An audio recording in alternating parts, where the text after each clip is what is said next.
This video we are going to see about the external morphology of rabbit. Oryctolagus cuniculus. Taxonomic position of the rabbit is phylum Chordata, subphylum Vertebrata, class Mammalia, order Lagomorpha, genus Oryctolagus, species Cuniculus. Then habit and habitat of the rabbit. Rabbits are gentle and timid animals. They show leaping movement and live in burrows. They are distributed throughout the world. They are herbivorous animals feeding on grass and vegetables like turnips, carrots, and lettuce. Rabbits are gregarious, that is, moving in the groups. Gregarious animals. ஒரிக்டோலாகஸ் cuniculus முயலுடைய வகைப்பாட்டு நிலையை பார்த்தா தொகுதி முதுகு நாடிகள், துணை தொகுதி முதுகெலும்பிகள், வகுப்பு பாலூட்டிகள், வரிசை லேகோமார்பா, பேரினம் ஒரிக்டோலாகஸ், சிற்றினம் கியூனிகுலஸ். வாழிடமும் வாழும் முறையின் பார்த்தா முயல் ஒரு சாந்தமான பயந்த சுவாவமுள்ள விலங்காகும். இது வலையில் வாழும் தாவி இடம்பெயரக்கூடிய இந்த விலங்குகள் உலகம் முழுவதும் பரவி காணப்படுகின்றன.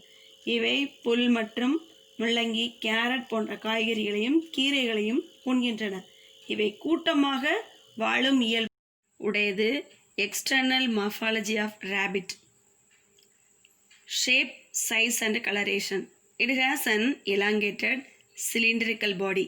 Males and females are the same size.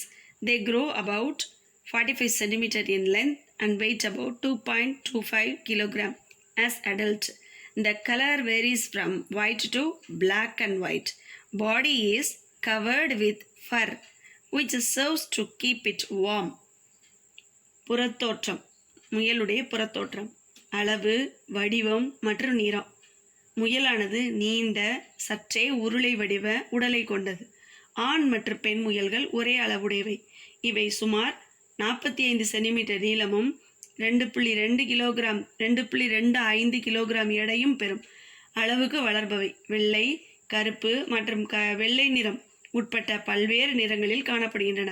உடலை வெதுவெதுப்பாக வைத்திருக்க உரோமங்களால் மூடப்பட்டுள்ளது. பாடி division. The body of the rabbit is divisible into head, neck, trunk and tail. உட்பிரிவுகள். முயலின் உடலானது தலை, கழுத்து, உடல், வால் என பிரிக்கப்பட்டுள்ளது. Head is ovoid, flattened and bears truncate snout. It contains mouth, external nose, eyes, ears and vibrissae. The mouth is transverse, slit-like, bounded by upper lip and lower lip. Just above the mouth are two oblique openings called nostrils. From each side of the upper lip, tactile hairs or vibrissae, whiskers, project outwards. A pair of large movable external ear or pinnae is situated at the top of the head. தலை. முயலின் தலையானது முட்டை வடிவமானது, ovoid, பிளவுபட்ட முகவாய் கொண்டது. தலையில் வாய், நாசித்துளைகள், கண்கள், காதுகள், உணர் உரோமங்கள் உள்ளன. வாய் மேலுதடு, கீழுதடு இதனால் சூழப்பட்ட கிடைமட்ட பிளவாக உள்ளது. வாய்க்கு சற்று மேலே சாய்வான துளைகளான இரு நாசித்துளைகள் உள்ளன. மேலுதட்டின் இருபுறமும் உணர் உரோமங்கள் அல்லது மூக்கு முடிகள், விப்ரிசே, வெளியே நீட்டிக்கொண்டு உள்ளன. அசையக்கூடிய பெரிய இருபுற செவி அல்லது செவி மடல்கள் பின்னே தலையின் மேல் பகுதியில் காணப்படுகின்றன. Neck. The neck connects the head with the trunk. It helps to turn the head. கழுத்து. தலையை உடலுடன் கழுத்து இணைக்கிறது. இது தலையை திருப்புவதற்கு உதவுகிறது. Trunk. The trunk is divisible into anterior thorax, posterior abdomen. In females, 4 or 5 teats or nipples are present on the ventral surface between the thorax and the abdomen. The trunk bears two pairs of pentadactyl limbs. The forelimbs are shorter than hind limbs. All the digits bear claws. The anus is present at the posterior end of the abdomen, at the base of the tail. In females, on the ventral side, a slit-like vulva is present. In males, penis is present in the ventral side of the anus. The male has a pair of testes enclosed by the scrotal sacs. உடலின் முன்பகுதி மார்பு எனவும் பின்பகுதி வயிறு எனவும் பிரிக்கப்பட்டுள்ளது. பெண் உயிர்களில் மார்புக்கும் வயிற்றுக்கு இடைப்பட்ட பகுதியில் 4-5 மார்பு காம்புகள் அல்லது பால் காம்புகள் காணப்படுகின்றன. உடலில் 5 விரல்களை கொண்ட இரு இணை கால்கள் இணைக்கப்பட்டுள்ளன. முன்னங்கால்கள் பின்னங்கால்களை விட குட்டையானவை. அனைத்து விரல்களிலும் வலைநகங்கள் காணப்படுகின்றன. இந்த வயிற்றினுடைய இறுதியில் வாலோட அடியில் மலத்துளை உள்ளது. பெண் விலங்குகளின் வயிற்றுப்பகுதியில் பிளவு போன்று இருக்குது. ஆண் விலங்குகளில் வயிற்று பகுதியில் அமைந்துள்ளது. விதைப்பைகளின் உள்ளே விந்தகங்கள் உள்ளன. Tail. The tail is short. It is used to give signals to other rabbits in the event of danger. வால் குட்டையானது. மற்ற முயல்களுக்கு அபாய சைகைகளை சிக்னல் கொடுப்பதற்கு இந்த டெயிலானது பயன்படுகிறது. Integument. The integument forms outer covering of the body structures which are covering of the body. The structures which are derived from its has claws, nails and glands, sweat glands, sebaceous glands and mammary glands. Mammary glands are modified glands of the skin. They secrete milk and help in the nourishing young ones. The sweat glands and sebaceous glands embedded in the skin regulate the body temperature. புறத்தோல். Integument. உடலின் வெளிப்புறம் புறத்தோலால் சூழப்பட்டிருக்கு.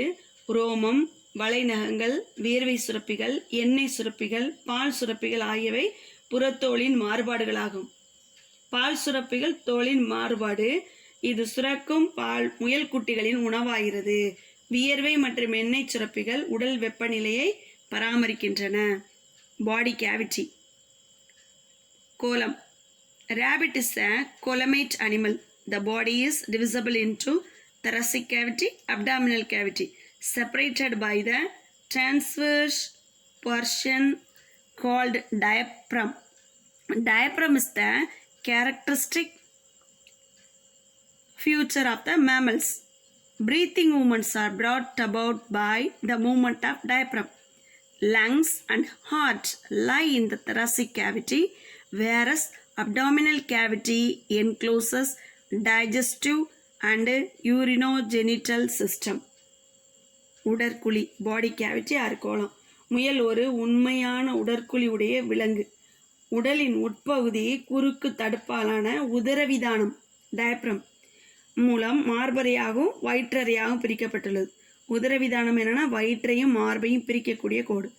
இந்த உதரவிதானம் பாலூட்டிகளில் மட்டுமே காணப்படும் ஒரு சிறப்பு பண்பாகும். உதரவிதானத்தின் வடிவத்தை மாற்றுவதன் மூலம் சுவாச இயக்கங்கள் நடைபெறுகின்றன. மார்பறையில் இதயமும் நுரையீரலும் அமைந்துள்ளது. வயிற்றறையில் ஜீரண கழிவு, அதாவது மார்பறையில் இதயம் ஹார்ட்டு லங்ஸ் இருக்குது.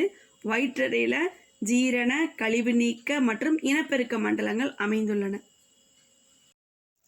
Digestive system of rabbit. The digestive system includes alimentary canal and associated digestive glands. Alimentary canal consists of mouth, buccal cavity, pharynx, esophagus, stomach, small intestine, cecum, large intestine and anus. Mouth is a transverse slit bounded by upper and lower lips. It leads to the buccal cavity. The floor of buccal cavity is occupied by the muscular tongue. Jaws bear teeth. The buccal cavity leads to the esophagus. Esophagus opens into stomach, followed by the small intestine. Cecum is a thin-walled sac present in the junction of small intestine and large intestine. Caecum is the thin wall present at the junction of small intestine and large intestine. It contains bacteria that helps in the digestion of cellulose. The small intestine opens into the large intestine, which has the colon and rectum. The rectum finally opens outside by the anus. Then digestive glands. Digestive glands are salivary glands, gastric glands, liver, pancreas, and intestinal glands. The secretions of the digestive glands help in digestion of food in the alimentary canal. முயலின் ஜீரண மண்டலம். ஜீரண மண்டலமானது உணவு பாதை, ஜீரண சுரப்பி இது இரண்டையும் உள்ளடக்கியதான். உணவு பாதை மற்றும் ஜீரண சுரப்பிகள்.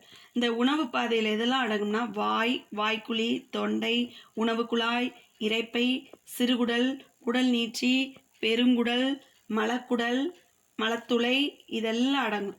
வாயானது எப்படி பிரிக்கப்பட்டிருக்குன்னா மேல் உதடு, கீழ் உதடு. இந்த இரண்டால் சூழப்பட்ட குறுக்கு பிளவு தான் வாய். வாய்க்குழிக்குள்ள என்ன நீள்கிறதுனா மேல்புறம் அன்னத்தாலும் அடிப்புறம் தொண்டையாலும் சூழப்பட்டுள்ளது. வாய்க்குழியின் தளப்பகுதியானது தசையாலான நாக்கு உள்ளது. தாடையில பற்கள் உள்ளன. வாய்க்குழியானது தொண்டை மூலமாக ஈசோபாகஸ் மூலமாக இங்கே உணவு குழாயாக இரைப்பையினுள் திறக்கின்றன. வயிற்றினுள் இரைப்பை தொடர்ந்து சிறுகுடலாக அமைந்துள்ளது. இந்த மெல்லிய சுவருடைய குடலானது குடல்வால் நீட்சி சிறுகுடல் பெருங்குடலும் சந்திக்கும் இடத்துல காணப்படுது. இதில் உள்ள பாக்டீரியா செல்லுலோஸை செரிக்க உதவுகிறது. சிறுகுடல் பெருங்குடலை தொடர்கிறது. பெருங்குடலில் கோலன், மலக்குடல் என்ற இரண்டு பகுதிகள் உள்ளன. மலக்குடல் மலத்துளை மூலம் வெளித்திறக்கிறது. ஜீரண சுரப்பிகள் டைஜஸ்டிவ் கிளான்ஸ். உமிழ்நீர் சுரப்பிகளில் இரைப்பை சுரப்பிகள், கல்லீரல், கணையம் மற்றும் சிறுகுடல் சுரப்பிகள் போன்றவை ஜீரண சுரப்பிகள் ஆகும். இச்சுரப்பிகள் சுரக்கும் நொதிகள் உணவு பாதையில் உள்ள உணவின் செரிமானத்திற்கு துணை புரியும். Condition in rabbit. Teeth are hard, bone-like structures used to cut, tear, and grind the food materials. The rabbit has two sets of teeth. The existence of two sets of teeth in the life of an animal is called dipyodont dentition. The two types of teeth, that is milk teeth and permanent teeth. Milk teeth in the young ones and permanent teeth in the adults. In rabbit, teeth are different types. Hence, the dentition is called heterodont. Underline the word heterodont. There are 4 kinds of teeth of mammals. Wise, the incisors, canines, premolars, molars. This is expressed in the form of dental formula. Dental formula is the simple method of representing the teeth of a mammal. The number of each kind of tooth in the upper and lower jaws on one side is counted. Dental formula is I 2/1, that is incisors. C 0/0, canines. Premolars 3/2, molars 3/3. That is in rabbit, which is written as a 2033/1033. That is canines absent. Canines are absent. The gap between the incisors and premolars is called diastema. It helps in the mastication and chewing of food in herbivorous animals. முயலுடைய பல்லின் அமைப்பு. முயலின் பல் அமைப்பு. பற்கள் கடினமான எலும்பு போன்ற பற்கள். உணவுப் பொருள்களை வெட்டுவதற்கு, மெல்லுவதற்கு, அரைப்பதற்கு பயன்படுகிறது. முயல் தன் வாழ்நாளில் 2 தொகுதி பற்களை பெறுகிறது.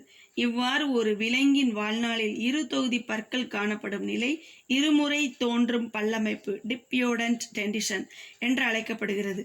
இந்த முயலின் பற்கள் வெவ்வேறு வகையின. இத்தகைய பல் அமைப்புக்கு மாறுபட்ட பல்லமைப்பு ஹெட்ரோடன்ட் எனப்படுகிறது. முயலின் பற்கள் வெவ்வேறு வகையின என்று பாலூட்டிகளில் 4 வகை பற்கள் காணப்படுகின்றன. அவை வெட்டும் பற்கள், கோரைப்பற்கள், முன் கடவாய்ப்பற்கள், கடவாய்ப்பற்கள், பின் கடவாய்ப்பற்கள் ஆகும். இவை பல் வாய்ப்பாட்டின் மூலம் குறிப்பிடப்படுகிறது. ஒரு பாலூட்டியில் காணப்படும் பற்களை பற்றி சுருக்கமாக எழுதுவதற்கு முன்பே என்ன செய்யணும்னா, பாலூட்டியின் மேல்புற கீழ்ப்புற தாடை, ஒரு பக்கத்தில் காணப்படக்கூடிய வெவ்வேறு பற்களின் எண்ணிக்கை, இதையெல்லாம் குறிப்பிடுகிறது. பல் வாய்ப்பாடு I 2/1, C 0/0, PM 3/2, M 3/3. இது பின்வருமாறு எழுதப்படும்: 2033/1033. முயலுக்கு கோரைப்பற்கள் கேனைன்ஸ் கிடையாது. முயலின் வெட்டும் பற்களும் முன் கடவாய்ப்பற்களும் பின் கடவாய்ப்பற்களுக்கு இடையேயான இடைவெளி பகுதிக்கு டயாஸ்டமா என்று பெயர். இந்த பல் இடைவெளி எனவும் அது அழைக்கப்படுகிறது. மெல்லும் போதும் அரைக்கும் போதும் உணவை கையாளுவதற்கு இந்த பல் இடைவெளி பயன்படுகிறது.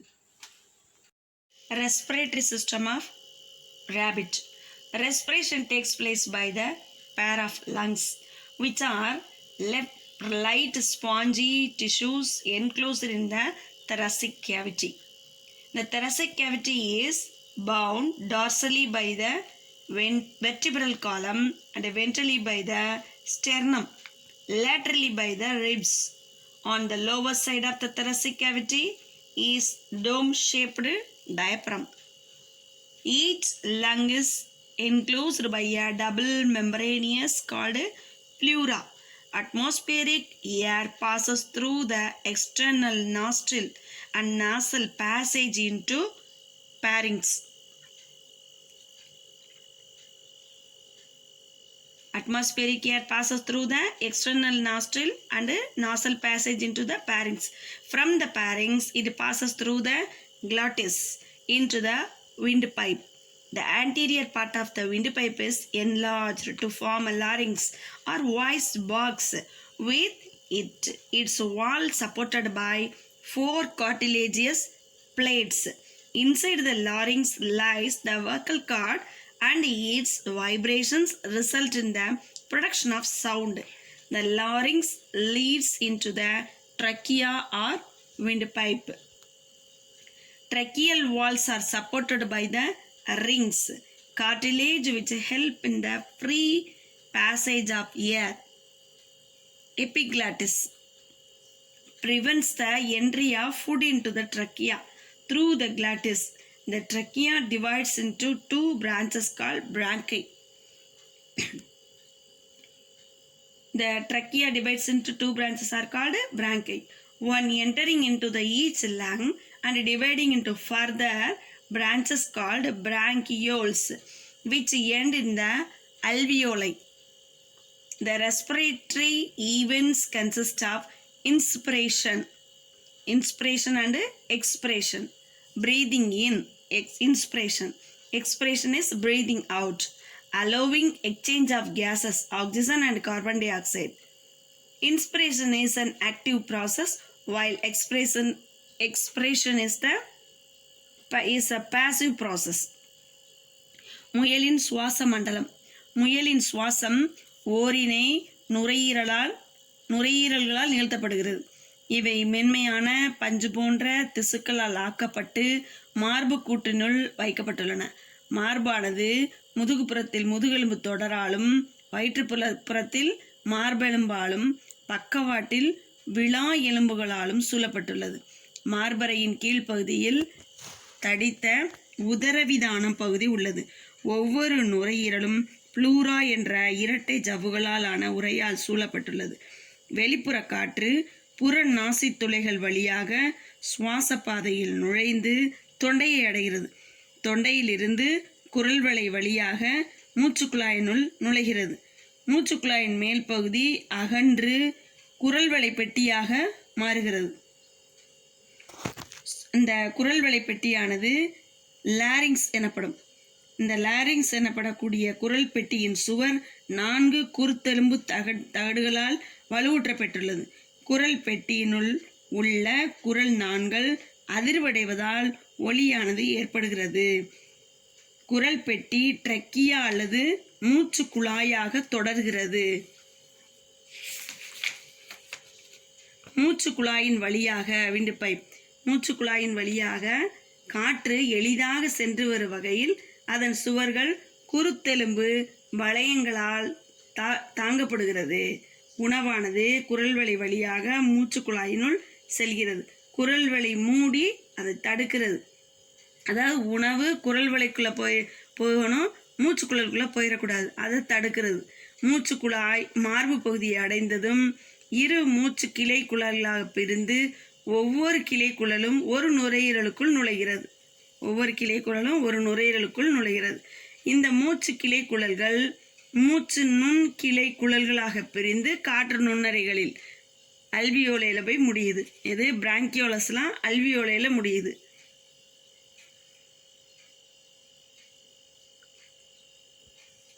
ரெஸ்பிரேட்டரி ஈவெண்ட்ஸ், அதாவது சுவாச செயலியல்.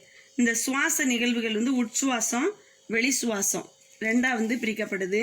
உள் சுவாசத்தில் இந்த நிகழ்வு உட்சுவாசம் ஒரு செயல்மிகு நிகழ்வாகும். ஆனால் இந்த வெளி சுவாசம் ஒரு மந்த நிகழ்வாகும். Passive process. Inspiration is a active process.